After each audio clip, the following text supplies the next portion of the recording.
Leo tutaongelea katika ndege za Irani, ndege za Marekani ambazo zilienda Irani zikadunguliwa. Na zile ndege zinaonyesha kwamba ni ndege ambazo zenye uwezo mkubwa, teknolojia kubwa, lakini Irani zimefika pale zikadunguliwa na zimeonyesha udhaifu mkubwa, yani tofauti na watu ambao walikuwa wakitarajia. Hii inaleta taswira gani, Sheikh Saidi, katika jambo kama hili? Naam.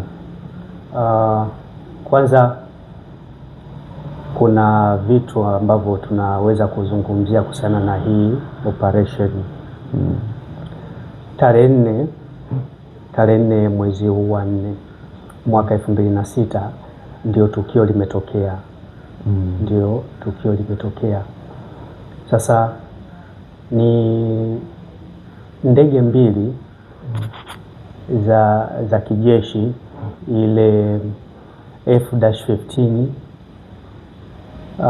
fighter jets ambazo zimedunguliwa Isfahani. Sawa, na wakadai Marekani kwamba wameweza kufanya operation tarehe 5 na kuwaokoa marubani wawili waliokuwa kwenye ile ndege. Naona, lakini Irani wakatoa taarifa kwamba hilo jambo halikuwezekana, kwamba Marekani haikufanikiwa kuwaokoa au marubani zake. Sawa, kwa hiyo ni jambo bado lipo kwenye yani mbishano, kwa sababu hakuna upande ambao umetoa ushahidi sawa wa video au picha ya kwamba wanao hao marubani. Sawa, lakini kuna ushahidi wa mabaki ya ndege ambazo zimeharibiwa, na haikuwa ni ndege moja. Sawa, haikuwa ni ndege moja. Marekani imepoteza ndege takriban 12. Na ukijaribu kuangalia kwa makini unajua kwamba ile haikuwa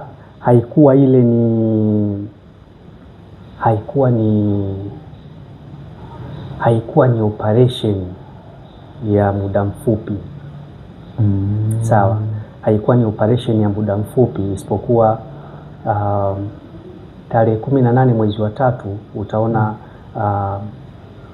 mkuu wa shirika la kimataifa la nguvu za atomiki alisema kwamba kituo cha urutubishaji wa uranium cha Isfahani kinaweza kuwa kimefikia 60% ya urutubishaji. Umeona, ambayo wenyewe wanaruhusu kuanzia 20% kurudi chini kwa ajili ya matumizi ya kawaida, ambao si kwa ajili ya kutengeneza bomu vile vichwa vya nyuklia.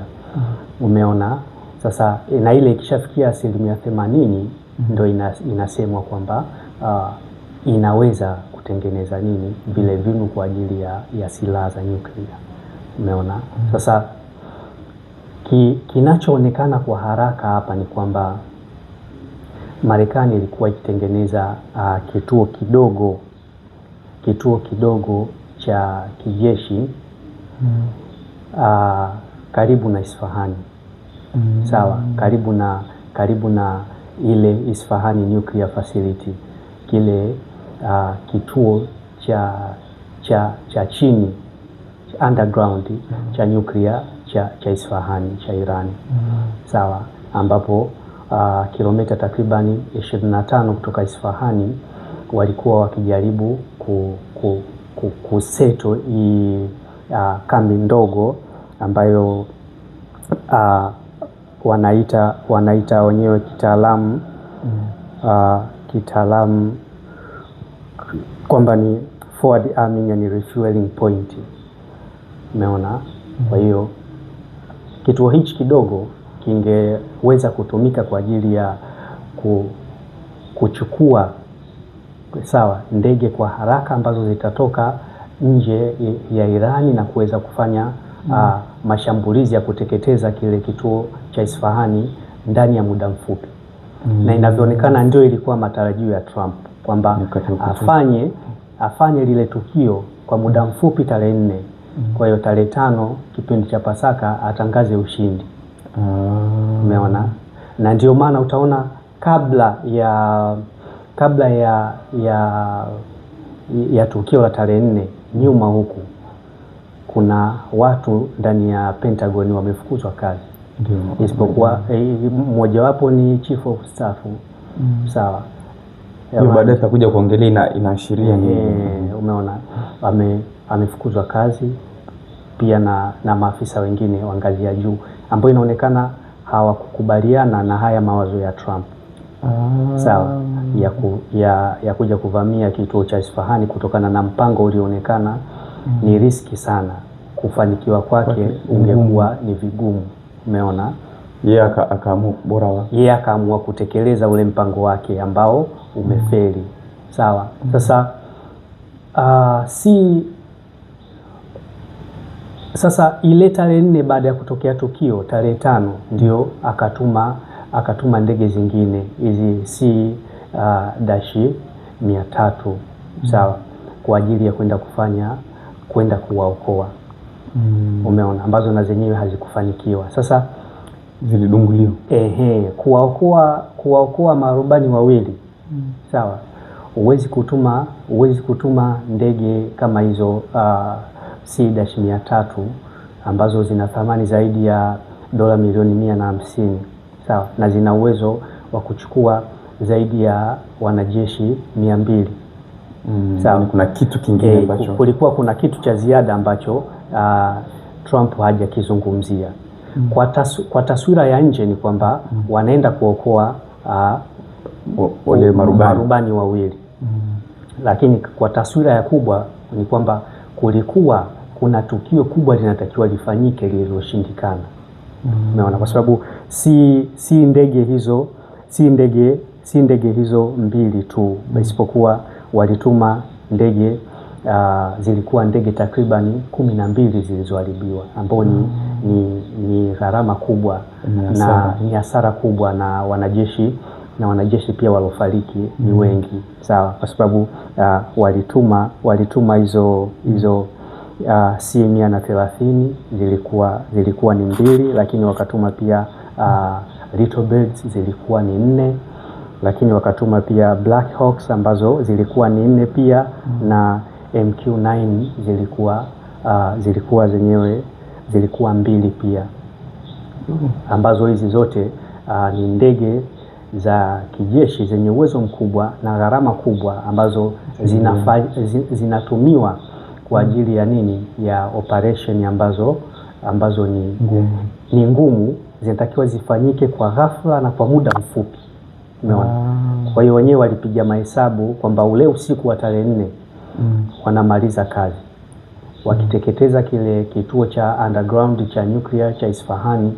Basi itakuwa ni jambo rahisi kuwashawishi Irani, sawa, waje kwenye meza, kwa sababu itakuwa imewadhoofisha pakubwa sana. Itakuwa imewadhoofisha pakubwa wao, na inaonyesha kwamba Irani pia inategemea sana hicho kituo cha Isfahani. Hicho kituo inakitegemea, ndio maana inakilinda sana. Umeona? Na hii utaona kabla ya hapo tayari Trump alikuwa ameshaanza kufanya maandalizi. Umeona? Ndio akatuma ile airborne ile paratrooper ambayo ilikuwa na wanajeshi takribani zaidi ya 2000. Umeona?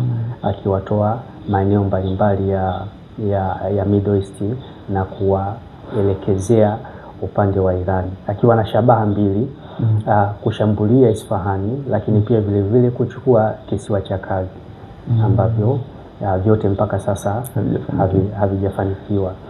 Na hiyo ametoa muda ambao unaisha leo. Sawa. Alisema kwamba Irani ije katika meza ya mazungumzo siku 4. Sawa. Ikifika leo Jumanne, sawa, ataiteketeza Irani. Sawa. Ibakie majivu.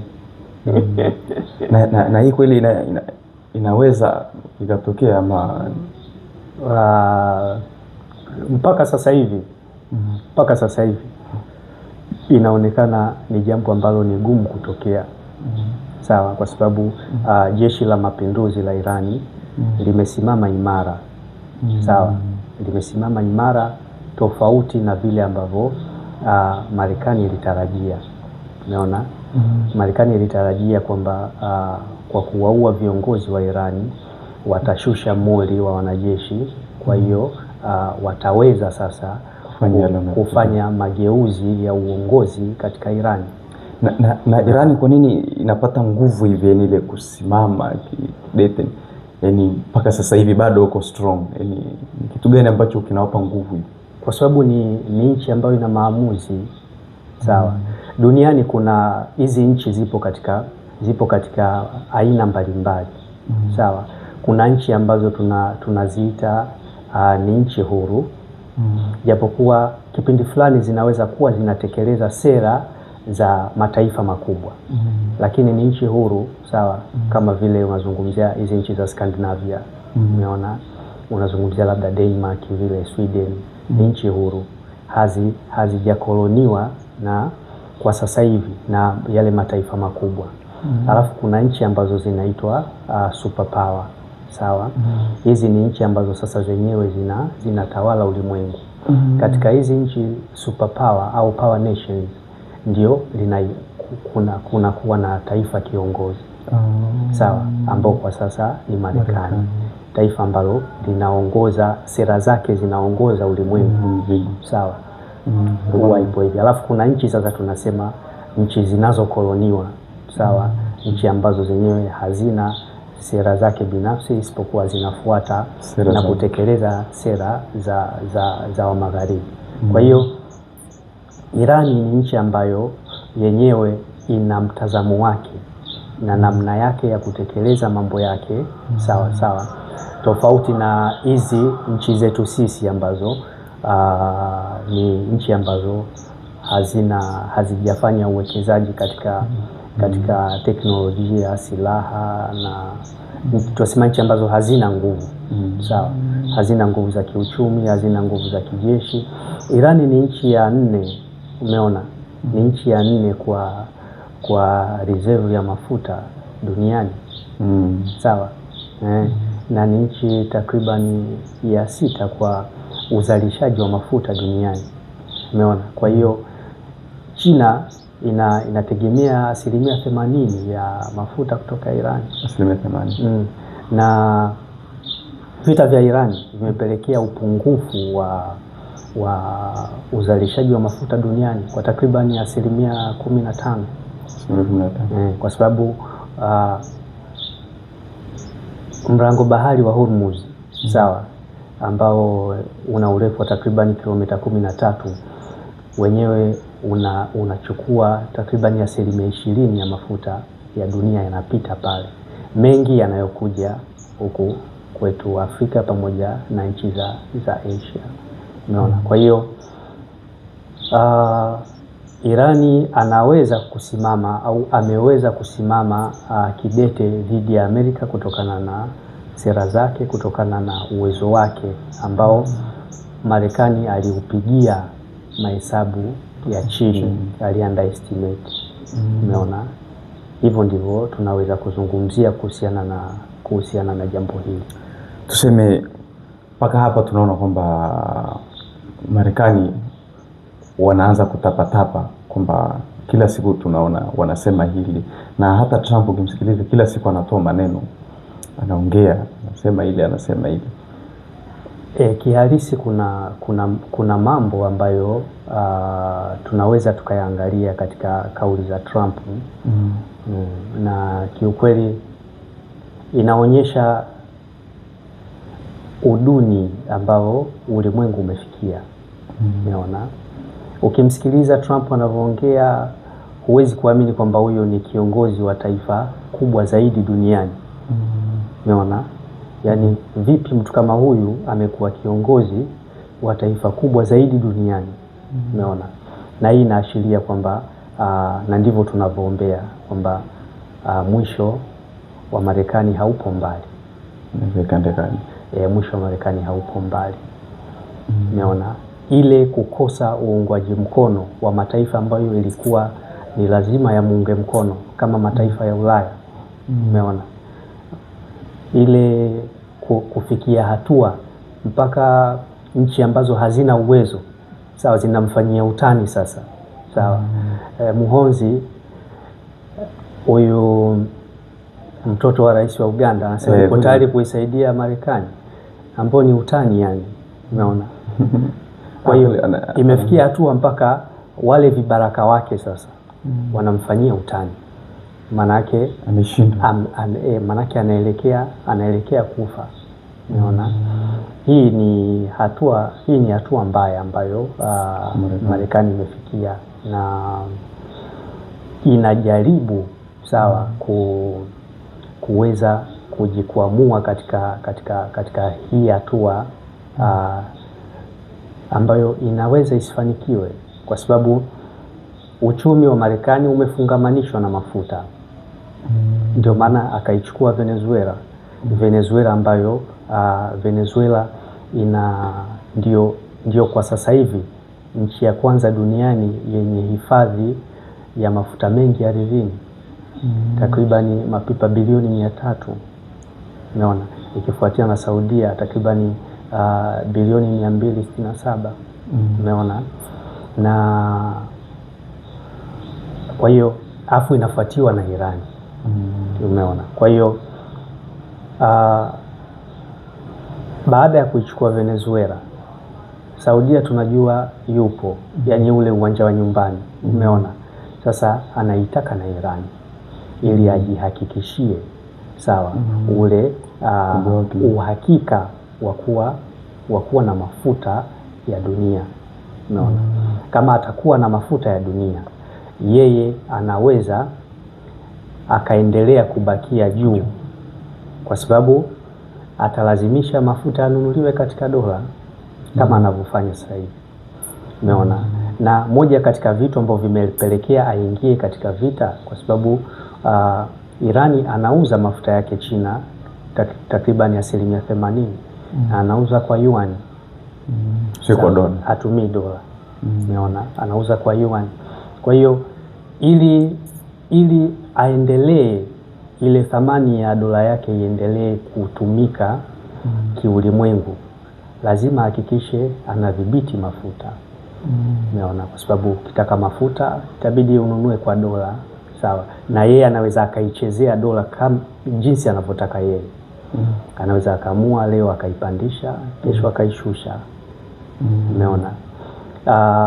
Unakumbuka mwaka 2015 kipindi cha Barack Obama, wakati wanafanya mazungumzo ya kwanza ya usitishaji wa programu ya nyuklia ya Irani, na wakaingia makubaliano mwezi wa 6 mwaka 2015, sawa.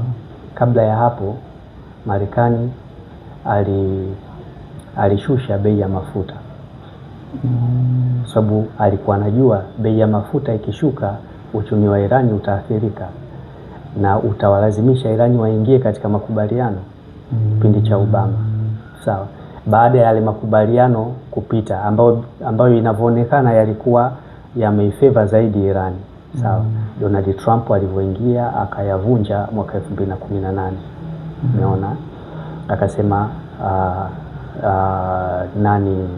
Barack Obama aliingia makubaliano ambayo hayana maslahi kwa Marekani, umeona. Tuseme katika muda huu tukijaribu kuangalia Marekani, pia tunaigusa Israeli. Ukizungumzia Israeli unazungumzia mtoto haramu wa kurithi wa Marekani, sawa, kwa sababu Israeli asili ya taifa la Israeli ilianza kipindi ambacho dola ya Ottoman, sawa, inaenda kufa na kata pumzi yake ya mwisho, ndio ardhi za Waislamu zikaanza kugawanywa na wakoloni. Sasa Uingereza akapewa Palestina. Uingereza alipopewa utawala wa Palestina, sawa, yeye ndio akaanzisha mwaka 1919, sawa, kuanza kuwaita Mayahudi kidogo kidogo kuja kukaa pale Palestina, na alivyoondoka mwaka 1948 akahakikisha ameanzisha taifa la Israeli ndani ya Palestina. Kwa hiyo sasa alivyoshuka Uingereza kama taifa kiongozi, taifa kubwa lenye nguvu zaidi duniani, na Marekani kupanda kuwa kama taifa lenye nguvu zaidi duniani, Amerika akachukua ule urithi wa Uingereza katika kuliendeleza, kulihudumia taifa la Israeli. Sawa. Na kimsingi Israeli sio taifa, ni kambi ya kijeshi ya Marekani. Naona hata Marekani eti Irani hawatambui kama ni taifa lile, hawatambui. Ni kiukweli nchi zote za Kiarabu pamoja na Kiislamu hasa hazitakiwi kutambua Israeli kama ni taifa, kwa sababu ni taifa ambalo limeanzishwa ndani ya taifa lingine, ambayo ile ni sasa ule ni ukwapuaji wa ardhi ya watu. Ndio maana wale wanaitwa walowezi wa Kiyahudi. Sawa. Ni watu ambao walikusanywa Ulaya walipokuwa wanapata shida, wanapata mateso, wakiuawa kwa maelfu. Uingereza wameuawa kwa maelfu, Uswizi wameuawa kwa maelfu na Hitler. Sawa. Ujerumani. Hakuna sehemu ambapo Ulaya au Marekani waliwapenda Mayahudi, sawa, wa Israeli, kabla ya kufanya majaribio ya kuwatafutia eneo la kukaa. Unaona, wakawapeleka Ethiopia ikashindikana, wakawaleta Uganda ikashindikana, Idi Amin akawafukuza. Unaona, ndio wakawatafutia lile eneo kwa lengo maalum, kwamba wenyewe watafanya kazi ya kutekeleza sera za wakoloni, sera za Marekani na Ulaya, na kulinda maslahi ya Marekani na Ulaya katika Mashariki ya Kati. Marekani na nchi za Ulaya wana kambi zao za kijeshi kwenye mataifa ya Kiislamu, lakini hawaamini. Sawa. Wanajua hawa ni watu ambao muda wowote wanaweza wakageuka. Sawa. Anaweza kutokea mtu miongoni mwa makamanda wa majeshi ya Kiislamu, sawa, akabadilika, akasema sasa imetosha hii kuwa chini ya Marekani na Ulaya. Sasa inakuwa ni kama tahadhari. Hii ni tahadhari. Kwa hiyo wakaanzisha ile nchi ya Israeli kama kambi yao ya kijeshi, ambapo wanaweza kufanya mashambulizi kutokea pale sehemu yoyote ambayo wataona ina hatari kwa wao. Tuseme sasa, Sheikh, kumalizia hapa kitu kimoja. Leo sijui jana ile naona mkuu wa majeshi wa Irani amesema kwamba ima sisi tufe wote, lakini tuhakikishe kwamba Israeli imepotea. Hii unaiongeleaje, kwamba inaweza ikawezekana kupotea kwa Israeli? Sawa. Ni jambo jepesi kuliko kupepesa kope.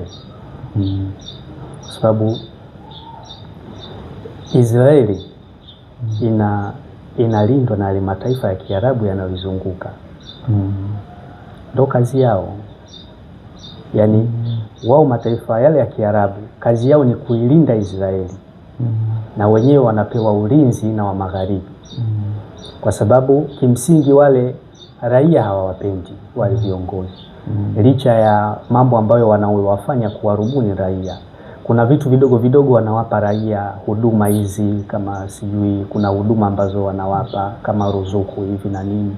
Lakini hakuna mafungamano mazuri kati ya wale viongozi na raia, kwa sababu wale viongozi wanatawala katika mfumo ambao ni wa ukandamizaji. Sawa, ambao hauendani na historia na itikadi ya watu wa Mashariki ya Kati. Sawa, wanatawala ikiwa ni watu ambao wanaonekana wazi ni vibaraka wa wazungu. Sawa. ni watu ambao wanaenda wanasomeshwa Ulaya na Marekani, wanakaa kule, umeona, alafu baadaye wanakuja wanarithi uongozi. Kwa hiyo hawana hata mafungamano na wale watu wanaoishi pale, umeona. Kwa hiyo wale watawala hawakubaliki tangu mwanzo, walivyofanya khiana ya kusaliti dola ya Kiislamu na kuanzisha yale mataifa kwa msaada wa wakoloni.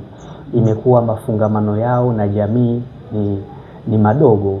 Sasa wao wakafanya usaliti na wakapewa ahadi ya utawala pamoja na ulinzi, lakini na wao wakapewa kazi sasa ya kuilinda Israeli, umeona. Sasa kuondoka kwa Israeli ni jambo ambalo ni jepesi mno, inawezekana kama watu wakiamua kweli kufanya kazi, kwa sababu Israeli haina nguvu yoyote inayohitaji ni propaganda pamoja na vitu ambavyo vilifanyika kwa njama. Sawa, ilipiganwa vita hapa, inaitwa vita ya siku 6, 6 days war maarufu, ambapo eti nchi tatu, sawa, Syria, Misri pamoja na Jordan, sawa, zilipigwa na Uingereza ndani na Israeli ndani ya siku 6. Umeona, kitu ambacho hakiwezekani kutokea. Wataalamu wa mambo ya vita pamoja na historia, ukiwasikiliza kama Jon Snow, wanasema wazi kwamba ile vita inasemwa Israeli ilishinda, lakini uhalisia wake Israeli ilikuwa haina uwezo wa kupigana hata na nchi moja miongoni mwa zile nchi. Kwa hiyo watawala katika biladi ambazo zinaizunguka Israeli wanatafuta kila siku namna ya kuivamia Israeli, kwa sababu umma unawaambia ivamieni Israeli, muiondoe, sawa, mnusuru kibla cha kwanza cha Waislamu, sawa, Masjid al-Aqsa pamoja na ardhi iliyobarikiwa ya Palestina, ardhi ya mitume, sawa, mnusuru ile ardhi. Lakini wao miongoni mwa sababu ambazo wanafanya ni pamoja na kukuza propaganda kwamba Israeli ni taifa ambalo lina nguvu, kitu ambacho si kweli, sawa, si kweli, na imethibitika hii mara nyingi kuonyesha kwamba Israeli ni taifa ambalo halina nguvu na uhai wake unategemea zile nchi za Kiislamu zinazoizunguka pamoja na mabwana zao wa Ulaya pamoja na Marekani. Inshallah, naona mambo ya kuongea ni mengi, na kitu kingine tuseme mpaka hapa tukome, na kitu nilichojifunza kwamba ni Israeli inategemea hizo nchi zingine, na vile kupigwa zile nchi na zikapotea, yani katika nguvu ya jeshi la Marekani, na Marekani ikiumba, tuseme tayari Israeli imeshapotea. Yani kama uvamizi wa Israeli ukifanyika baada ya swala ya alfajiri, sawa, adhuhuri pale wote wanatoka wale, kunakuwa hakuna mtu, kwa sababu wale raia wa Israeli wote wana uraia wa nchi mbili. Sawa, unajua kwa nini? Kwa sababu wanajua ile sio nchi yao muda wote. Wale raia wote sawa, wana uraia wa nchi mbili. Unakuta mtu ana uraia wa Israeli, afu ana uraia wa Urusi, ana uraia wa Uingereza, ana uraia wa Canada, ana uraia wa wapi, kwa sababu aweze kuondoka muda wowote. Na pale ndio tunasema kambi ya kijeshi, kwa sababu wale wote pale wanajeshi. Hata ukiona watoto, sawa, hata ukiona watoto wa Israeli wanapata mafunzo ya kijeshi, sawa, wanapata mafunzo ya kijeshi na wanaunga mkono utawala wao, ukandamizaji unaofanywa dhidi ya Palestina. Ndio maana wote wanachukua hukumu moja, yani watawala na watawaliwa wa Israeli wote wanachukua hukumu yao ni moja. Wote hawa ni kitu kimoja, wote ni kitu kimoja. Wote wanahitaji kuadabishwa na kuondolewa katika uso wa dunia, warudi walipokuwa kabla ya mwaka 1948, waende wakauawe huko na wazungu. Wazungu hawapendi Wangekuwa wanawapenda, wangewatafutia, wasingewaua kwanza, afu wangewatafutia sehemu ya kuishi katika nchi zao. Sawa. Marekani ni kubwa. Kwa nini hawajawatafutia hata jimbo moja? Sawa, Florida au California, wakakaa pale. Itakuwa na wao pia wana shida. Hawawapendi. Sehemu yoyote watakaokaa wale bwana, lazima walete fitina, lazima. Wanazungumza na wewe hivi, wakienda kwa adui yako watazungumza vingine, watakuchonganisha. Hitler akawafyeka. Sawa. Wakauawa sana Ulaya. Naona mpaka hapa tukome na tutosheke.